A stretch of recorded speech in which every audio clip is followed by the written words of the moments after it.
canke mwaramutse bivanye naho muherereye. Iyi ni Radio Peace FM ijwi ryo gwaruka, radio mushobora kumva muciye kuri wezi 3 Radio Peace FM akaburungu.com, amasaha 28 kuri 28 kandi ikibiriraho.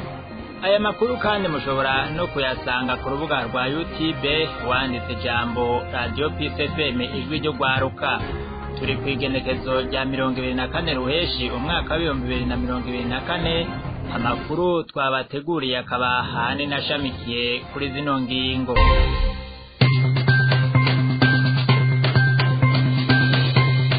Umukuru w'umugambwe APDR ucuditse n'umugambwe CNDD-FDD wazindutse uryo mutima menyo usaba abashinga amateka kubogoza leta mu gutorera inyishu igihugu gifise hakwishingira station ibahe igitoro mu gihe umunyagihugu atagira ayo acira n'ayamira. Muravyumva mukanya.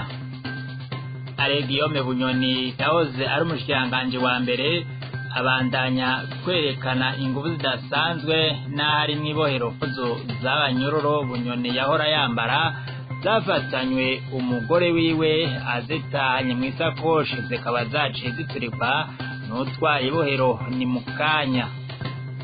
Nayo ishirahamwe Raja Burundi basaba abasirikare kuza baranka ingingo bahabwa mu gihe babonye ko zitisunza amategeko. Aha Kesia Ntakirutimana habivuze inyuma y'ihonyabwoko riko ribera mu gihugu ca Kongo, abasoda b'abarundi batungwamwo agatoke. Amakuru saya gusa tubafitiye n'ayandi. Gumana na jewe Albert Maheke ngiranda yabashikirize, nkabandiko mfashwa mu buhinga bw'ivyuma na Chanel Ntiharezwa. Kaze mwese.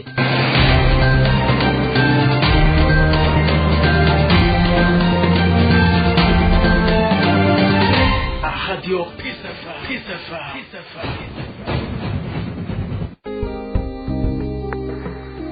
Ana kigongwe mu nyumvira ndiko ndarira imbere yayo. Takigongwe mu nyumvira ndiko ndarira imbere yayo. Munyitase baru. Urase guheta kugira umuntu ngo papa ugacumuriza wa karira gahwera kandi murenganije. Ari wowe umurenganije. Ani niyumvire aho mponyora hose. Ku munsi nakiribego bire y'igihumbi kandi gasanti barira bose. Reka basindire mu kibanza cabo kuko mwe ntimwahora mubabona. Akamara amazi biriko biraba muri kigihugu. Biranateye n'isoni nabi Perezida arira, umukuru w'igihugu narira. Abonye ko bimugoye nasubiza igihugu n'ubundi baranye inozeyero pouvoir niyo bibi nayisubiza abo bayibye nabo bagerageza. Nta mukuru w'igihugu arinda kurira kugira ngo atunganye igihugu, narinda kurira.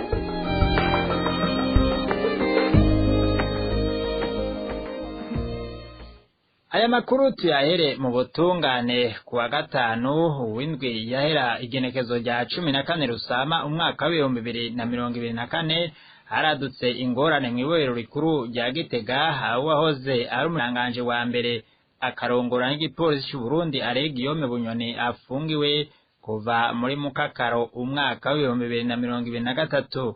Igipolisi caraturiye umwambaro wagenewe abafungwa umukenyezi wiwe yarajanye kumesurira imuhiriwe inyuma yo kwanka ko izo mpuzu zisakwa. Viatori Tony Hangu abandanye n'iyo nkuru. Nuko byatohojwe n'ikinyamakuru SOS Media ngo nubwo Guillaume Bunyoni acunzwe cyane mu nzu arimwo y'ivyumba bibiri yisangije kuko uwo bari bahereranye umugwiza tunga Amede nimba yidegemvya kuva kuwa 31 Rusama guheze inyuma yo gutanga ingwati nini. Generale Bunyoni yaje kuramutswa n'umukenyezi wiwe hamwe n'umwana wiwe hamande y'umukozi amutekera ibyo afungura. SOS Media ivuga ko kuwa gatanu uheze hadutse ingorane kwibohero rikuru rya Gitega igihe ya Sente niyo nkuru yariko agomba gusohoka.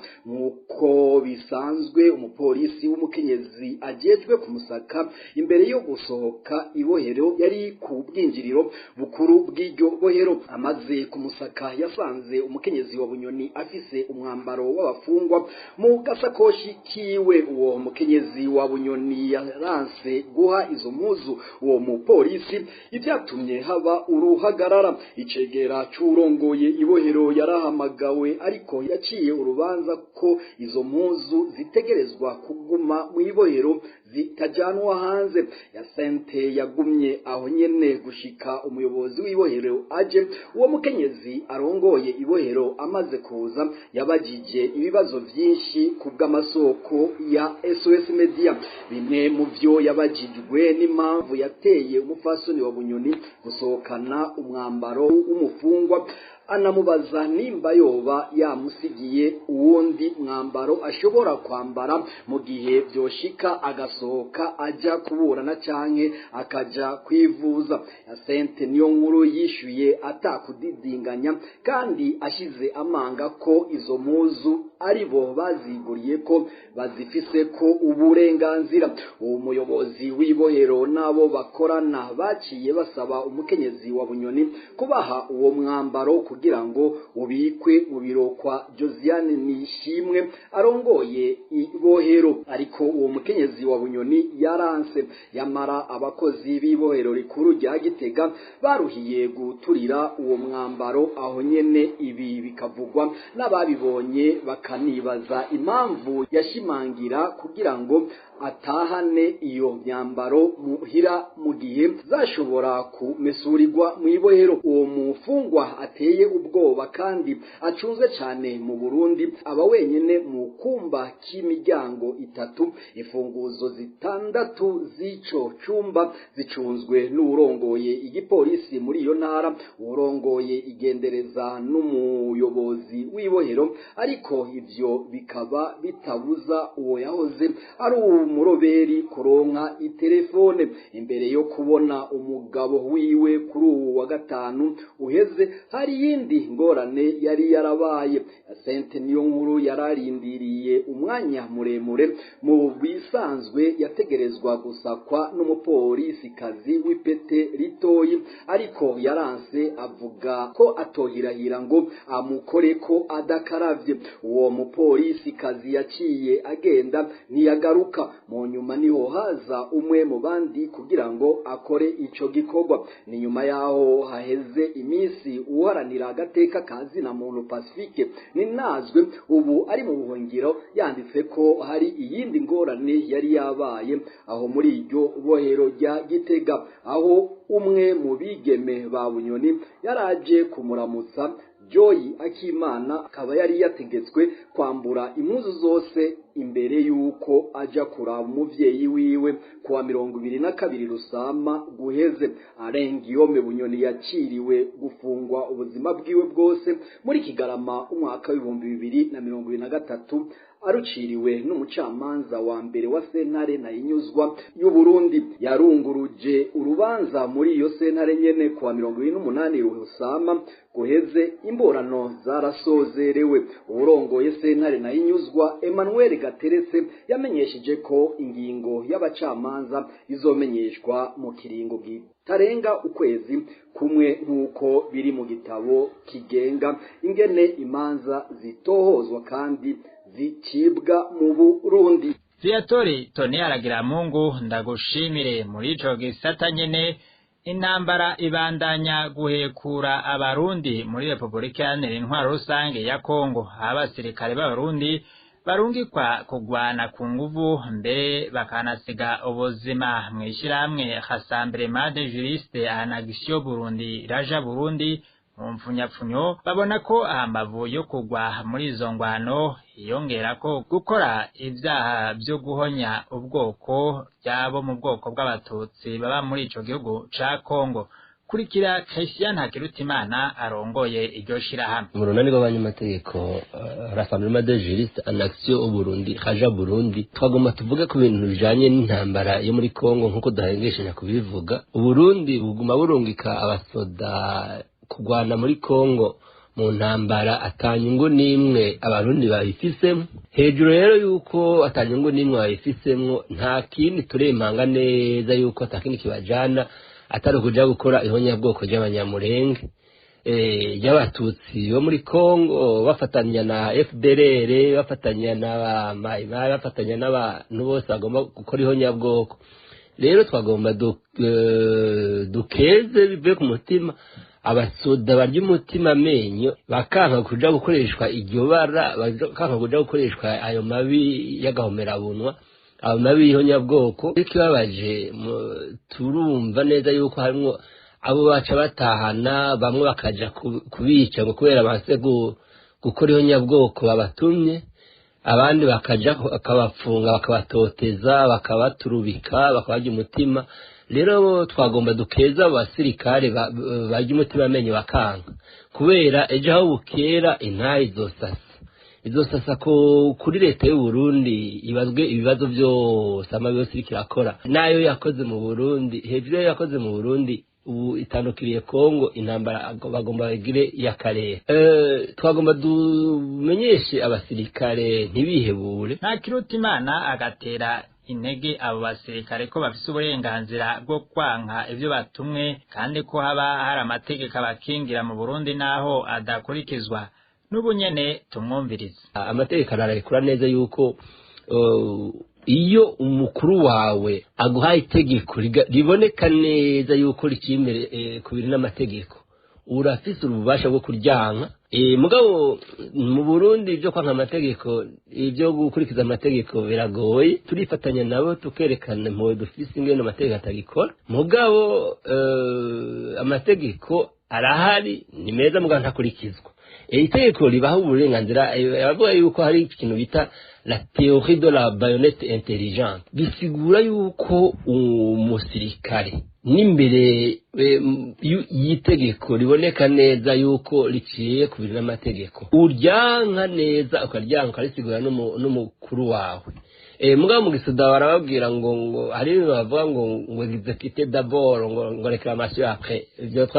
turatubyumva ivyonye nta muntu ushobora gushira mu ihonyabwoko kuja kwica abantu bitari mu maraso yiwawe nta muntu ushobora kubwira ngo genda wica abatutsi muri Kongo uzi ko ataco mupfa bakababwira ngo genda mwice ngo abatutsi muri Kongo mukorana na FDL hejuru rero yuko hari abasoda bavyanka kandi turabakeje kandi turabahihaye ingufu mugabo rero muri abo basoda harimo intwazangabo ntitwumva rero intwazangabo ishobora kwanka kuja gukora ihonyabwoko hanyuma gacigaruka kwishora ku icumu mu Burundi barazi neza yuko utabikoze ugagaruka mu Burundi aya mabi ubona jewe ragomba sabe izo ntwazangabo zanka gukora ayo mabi zihagarariko zanke hanyuma zanse zifata ingingo nta n'amategeko babaha agaragara aboneka ejo zobigarama ko ari mwe muri murakora ihonyabwoko ntituzohengeshanya kuja ku ruhande rw'abasirikare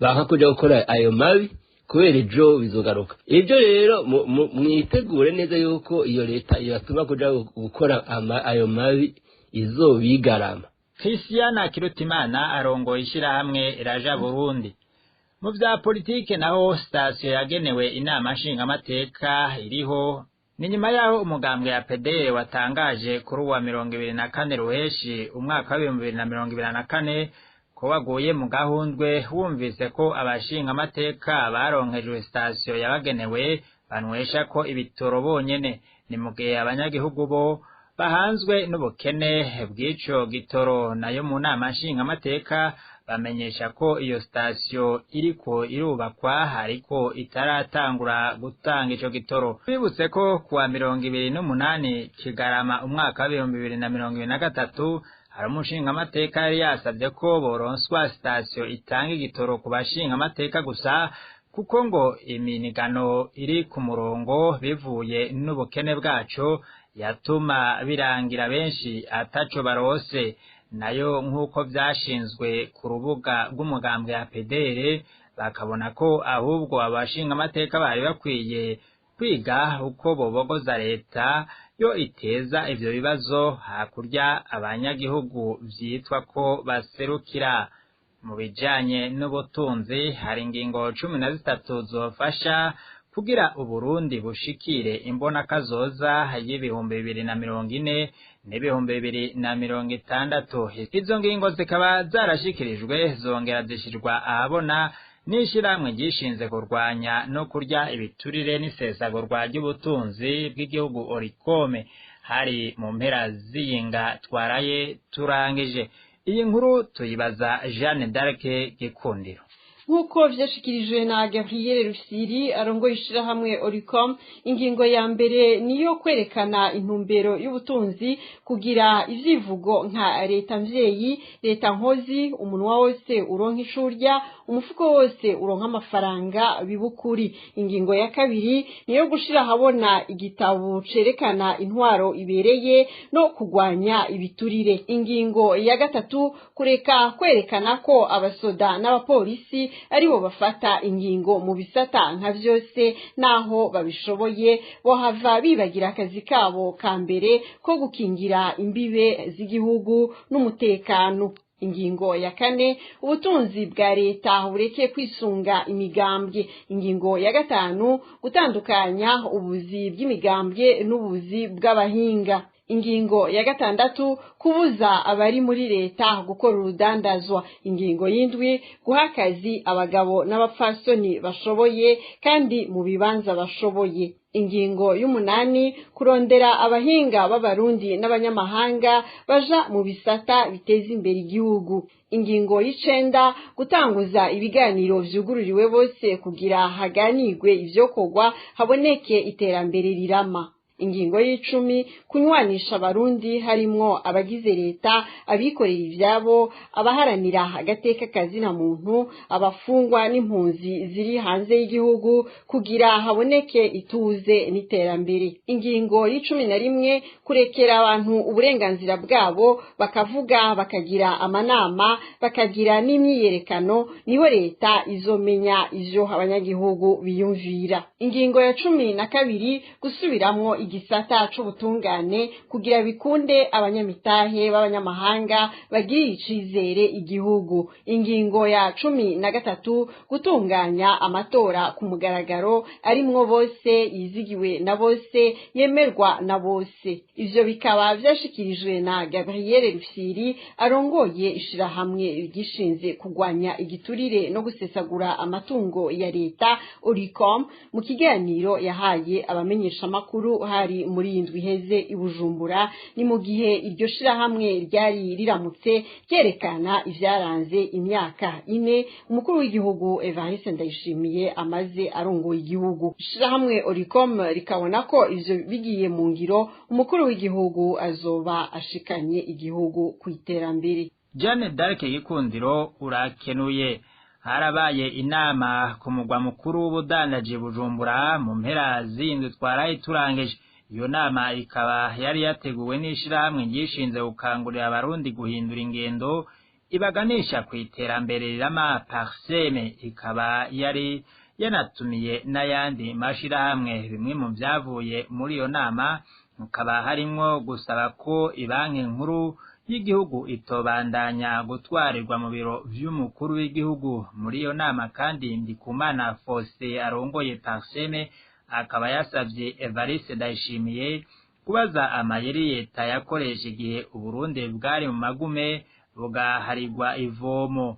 Inkuru tuyibaza Diane Abriera Kaneza. Iyo nama yo guhanahana ivyiyumviro yabereye Bujumbura ku mugwa mukuru w'ubudandaji, aho amashirahamwe adaharanira inyungu za politike yasaba ko ibanki nkuru y'igihugu yoreka gutwarirwa mu biro vy'umukuru w'igihugu. Ivyo bikaba ari bimwe mu vyashikirijwe n'abaserukira amashirahamwe yigenga, mu gihe ishirahamwe gishinze gukangurira abarundi guhindura ingendo Parseme rikaba ari naryo ryari ryatunganije ikiganiro cyo guhanahana ivyiyumviro mu vyoshigwa imbere mu nteguro y'amafaranga leta izokoresha mu mwaka wa 2024 ushira 2025. Maisha Simbigura yari yaserukiye ubushikiranganji bw'ikigega ca leta yamenyesheje ko naho ibanki nkuru y'igihugu hitwarirwa mu biro vy'umukuru w'igihugu ikorana neza n'ubushikiranganji bw'ikigega ca leta ku mpungenge z'uko imbona kazoza y'igihugu ya 2040 ushira 2026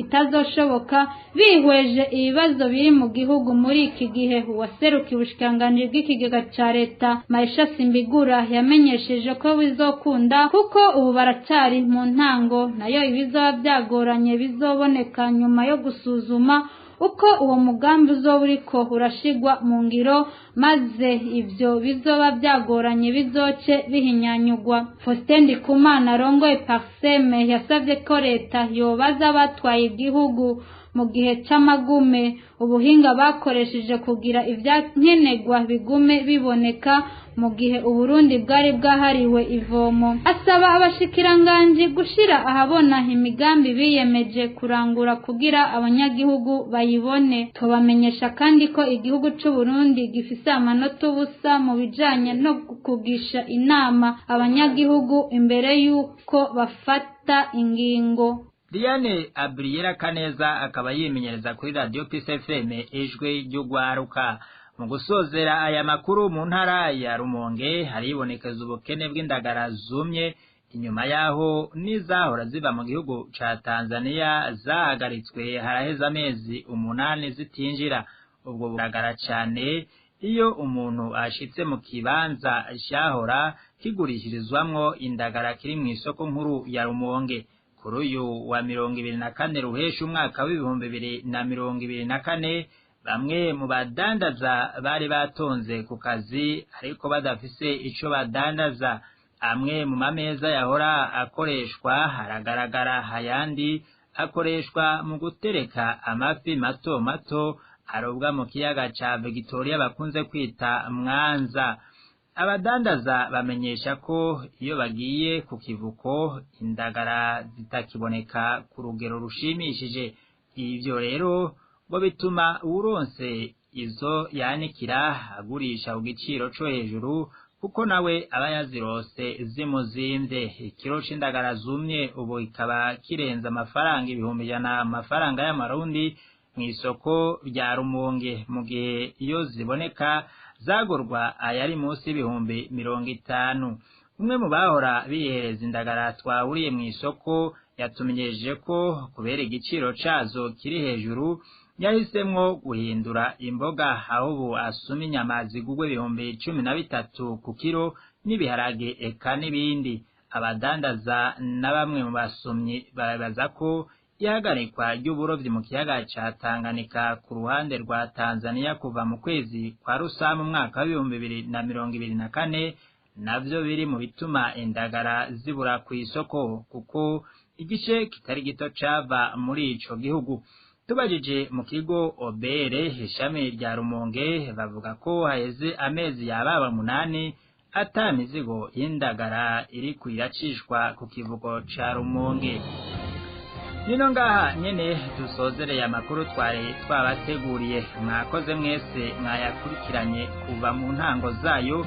Shimire uruganda rwacu rwayaturukanije nibagiye Chanel Niraizwa yafashe muringa bw'ivyuma nayo jewe Albert Mahekene yabashikirije. Yohane Sango umunsi w'ejo na gahwana.